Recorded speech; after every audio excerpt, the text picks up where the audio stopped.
Hey everyone, Amanda Gallhouse here with Girls Layout Ultimate, here to talk about handle resets as part of our series on horizontal stack. Let's get started.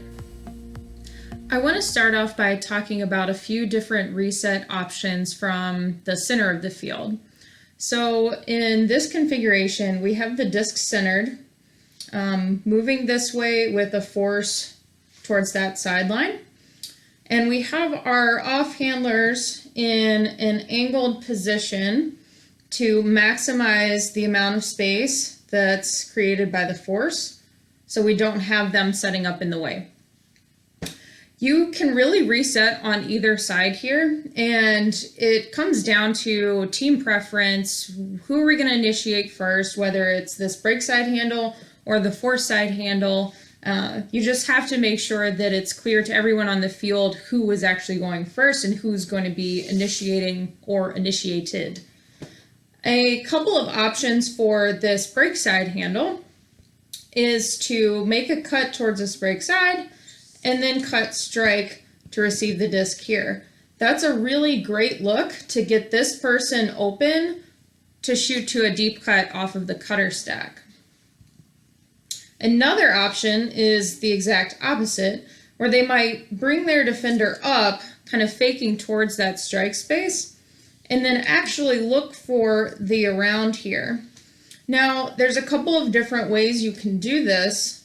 You can bring it a little closer there, which is great because you've swung the field and now you have it on the brake side with a lot more space to work with.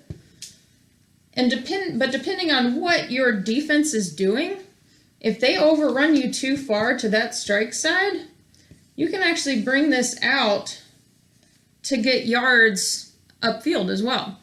So a lot of that choice will be down to what you as a player can do and what your defense is giving you. You might not want to brace cut to that side if they're staying really super close to you. But again, it just depends on you and the defense. Let's talk a little bit about this handler option.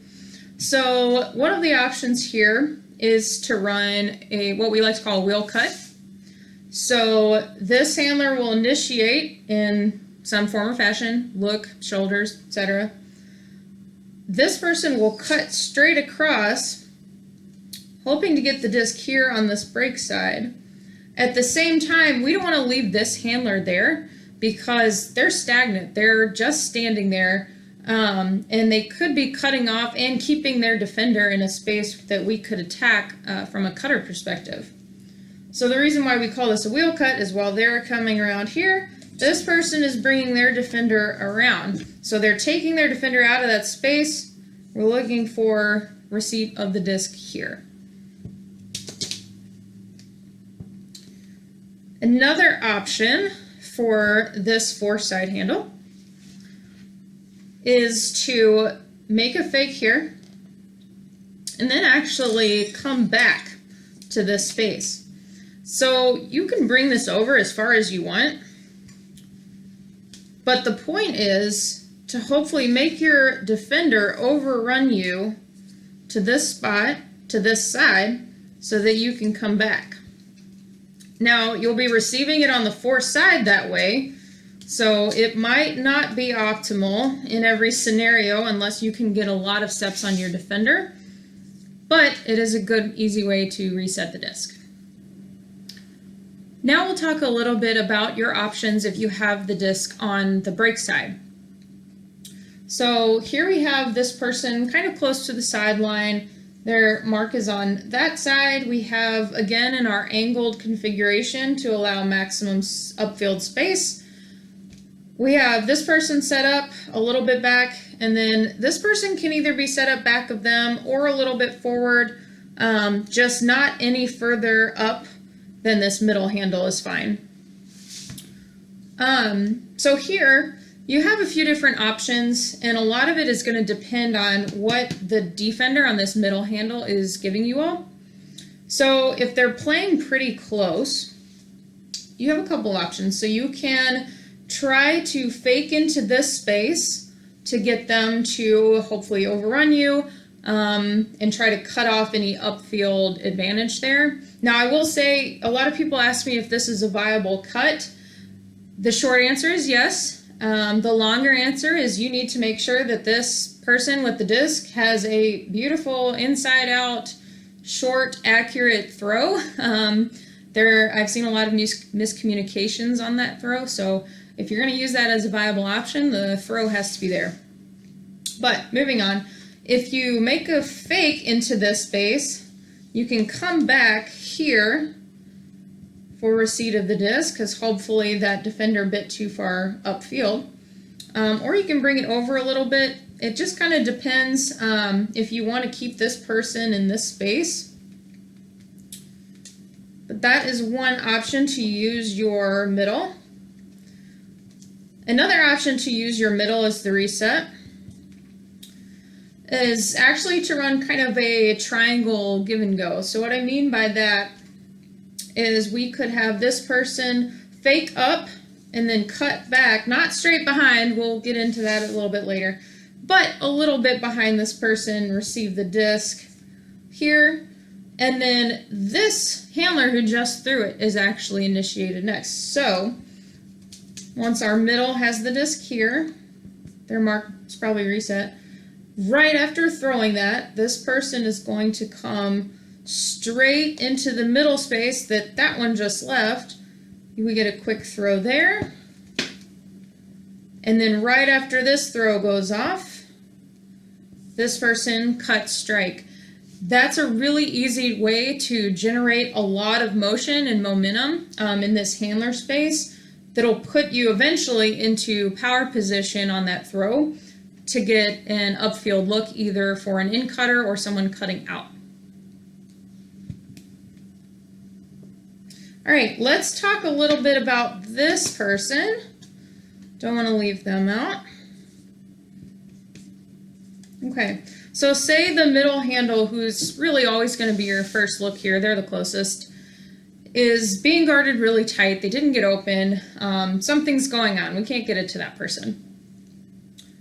One viable option is after they've thrown their fake to wherever they're going to go, they'll clear out. So let's say we decided to tell this person, you know what, you're getting guarded really close, just get out, go to the cutter stack.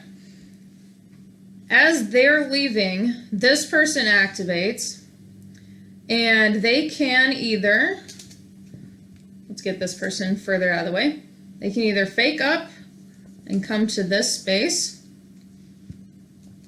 or if their defenders was starting off too far up, not really close to them, not active, they can just come straight across.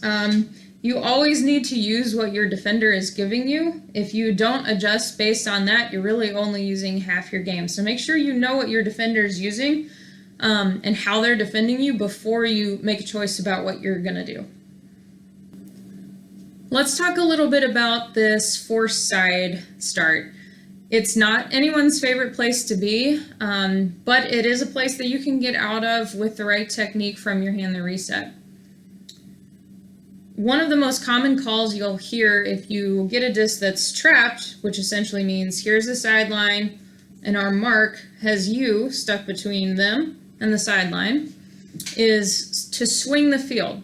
So this means we're trying to get this disc to travel laterally in some form or fashion so that we're not against that sideline anymore. One of the ways you can do this is by utilizing cuts that actually go away from the thrower. It does make for a harder throw, but it puts your team in a more advantageous position with the disc. So the way you can do this, I'm sorry, defense would never be set up that way. The way you can do this is you would initiate your middle handle, because they're closest, by either looking at them, turning your shoulders, however your team has decided to do that. And they're going to cut hard strike and then back to receive the disc here. Now, 2 steps behind that middle handle, this far handle is actually doing the same thing. So that once the person in the middle receives the disc here, they catch, turn, and look automatically to get the disc all the way to this side. It's really, really important to have good timing between these two, because if this person catches it in the middle, looks over, and there's no one there, we're gonna have to look upfield and then potentially do another reset. Another option here, get all my little people erased, and I need defense. Another option here is to utilize upline cuts. So you could have this middle handle, fake backfield, and strike up. Now, if this person absolutely burns their defender, they'll have a few steps on them by the time they receive the disc here. It's a great option to hit an out cut. But if they don't, you now have the disc essentially in the same vertical part of the field that you started with. So you're potentially still in a trap. So what we can do there is, if this person doesn't get the disc, say they don't get it by this point, they would continue clearing out. How your team does that is completely dependent on your system. As they're clearing out, and probably hitting about here, this handler, this bar handler, is activating to come into that middle space and then perform a cut from there. Now, I know we talked about in our vertical stack series that you would probably want to do opposite of what this other person did, because this mark, when that person went strike, probably moved over. But it also depends on what your defender as a far side handle is doing. If they're cutting that off, you might want to go up too. It just depends on the defense. It depends on the mark. It depends on your defender, what you want to do there. But if you cut in and you decide, okay, it's optimal to attack the break side space, then you can fake up and come back however you want to shape that, even if it's just coming straight back, depending on what your defender is doing, to receive the disc in this space, hopefully for a continuation. That's it for today. I hope you enjoyed this video on handler resets in a horizontal stack. Stay tuned for the next part of our series, which is going to be horizontal stack variations. See you soon.